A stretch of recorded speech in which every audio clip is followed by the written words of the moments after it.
ನಮಸ್ಕಾರ ಸ್ನೇಹಿತರೆ, ಇವತ್ತಿನ ವಿಡಿಯೋದಲ್ಲಿ ಕಾಲಿನ ಬೆರಳಿನ ನಡುವೆ ಬಿರುಕು, ಫಂಗಸ್, ಕೆರವು, ನೋವು, ಹಿಮ್ಮಡಿ ಹೊಡೆದು ನೋವಾಗುತ್ತಿದ್ದರೆ ಇವತ್ತು ನಾನು ನಿಮಗೆ ಬರೀ 4 ಕರ್ಪೂರದಿಂದ ಈ ಎಲ್ಲ ಸಮಸ್ಯೆಗಳಿಗೆ 1 ನಿಮಿಷದಲ್ಲಿ ಮನೆಯಲ್ಲೇ ಮಾಡಬಹುದಾದ ಒಂದು ಸುಲಭ ಹಾಗೂ ಪರಿಣಾಮಕಾರಿ ಮನೆಮದ್ದು ಮಾಡಿ ತೋರಿಸ್ತೀನಿ.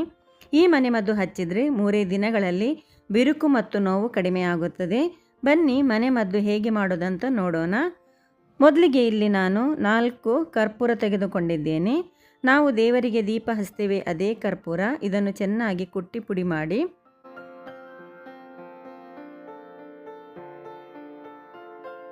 ನಂತರ 2 ರಿಂದ 3 ಟೇಬಲ್ ಸ್ಪೂನ್ ತೆಂಗಿನ ಎಣ್ಣೆ ಅಥವಾ ಎಳ್ಳೆಣ್ಣೆ ತೆಗೆದುಕೊಳ್ಳಿ.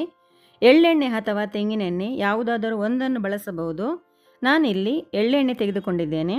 ಒಂದು ಪಾತ್ರೆಗೆ 2 ರಿಂದ 3 ಟೇಬಲ್ ಸ್ಪೂನ್ ಎಳ್ಳೆಣ್ಣೆ ಹಾಕಿ ಗ್ಯಾಸ್ ಫುಲ್ಲು ಸ್ಲೋ ಫ್ಲೇಮ್ ಇಟ್ಟು ಬಿಸಿ ಮಾಡಿ.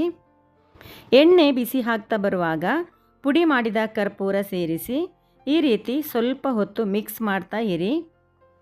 1 ನಿಮಿಷ ಬಿಸಿ ಮಾಡಿದರೆ ಸಾಕು. ಕರ್ಪೂರ ಪೂರ್ತಿಯಾಗಿ ಎಣ್ಣೆಯಲ್ಲಿ ಕರಗೋದಿಲ್ಲ.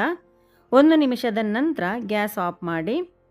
ಇದು ತುಂಬ ಸುಲಭವಾಗಿ ಮನೆಯಲ್ಲಿರುವ ಸಾಮಗ್ರಿಗಳಿಂದ 1 ನಿಮಿಷದಲ್ಲಿ ಮಾಡುವ ಮನೆಮದ್ದು. ಇದು ಪೂರ್ತಿ ತಣ್ಣಗಾದ ಮೇಲೆ ಒಂದು ಡಬ್ಬದಲ್ಲಿ ಹಾಕಿಟ್ಟುಕೊಳ್ಳಿ.